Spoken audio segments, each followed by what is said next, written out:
नमस्कार, आप सुन रहे हैं पत्रिका पॉडकास्ट। मोदी सरकार ने किसानों को बड़ी राहत दी है। कैबिनेट की बैठक के बाद केंद्रीय मंत्री अनुराग ठाकुर ने मीडिया को बताया कि सरकार लगातार किसानों को सशक्त बनाने का काम कर रही है। बैठक में 3 लाख रुपए तक के लघु अवधि के कृषि ऋण पर 1.5% की छूट को मंजूरी दे दी गई है।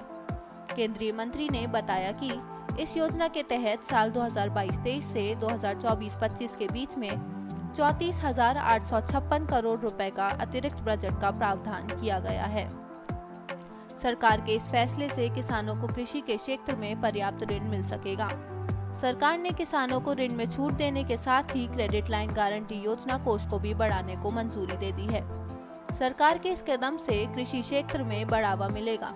बता दें कि केंद्रीय कृषि मंत्री नरेंद्र सिंह तोमर ने पहले ही इस बारे में जानकारी देते हुए कहा था कि सरकार कृषि क्षेत्र में प्रौद्योगिकी और अवसंरचना के विकास पर ध्यान दे रही है।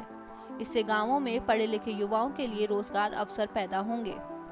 तोमर ने भारतीय कृषि अनुसंधान परिषद ICAR में व्याख्यानों की श्रृंखला के समापन कार्यक्रम में कहा था कि इससे सिर्फ रोजगार के अवसर पैदा नहीं होंगे, बल्कि किसानों को भी फायदा होगा और स्थायी समाधान ढूंढकर किसानों को समृद्ध किया जा सकेगा और कृषि को आधुनिक बनाया जा सकेगा। तोमर ने कहा कि कृषि क्षेत्र को पूरा समर्थन देने के लिए केंद्र ने कई योजनाएं शुरू की हैं और राज्य सरकारों के सहयोग से यह काम आगे बढ़ रहा है। उन्होंने इस बात का भी जिक्र किया कि आजादी के अमृतकाल तक भारतीय कृषि दुनिया में सबसे आगे होगी। उन्होंने कहा कि सरकार कृषि क्षेत्र में प्रौद्योगिकी ऐप बढ़ाने पर काम कर रही है। साथ ही प्रत्येक गांव में बुनियादी ढांचा खड़ा किया जा रहा है। इससे कृषि क्षेत्र में रोजगार के अवसर पैदा होंगे और पढ़े लिखे युवाओं को गांवों की ओर आकर्षित किया जा सकेगा। अब RBI ने 2 बार रेपो रेट में बढ़ोतरी की है। किसानों पर ब्याज दर का ज्यादा बोझ ना पड़े या फिर जो बैंक किसानों को 7% की ब्याज दर से कर्ज देते हैं उन पर बोझ ना पड़े, इसके लिए सरकार ने यह फैसला किया है कि वह ब्याज दर में 1.5% की सहायता करेगी।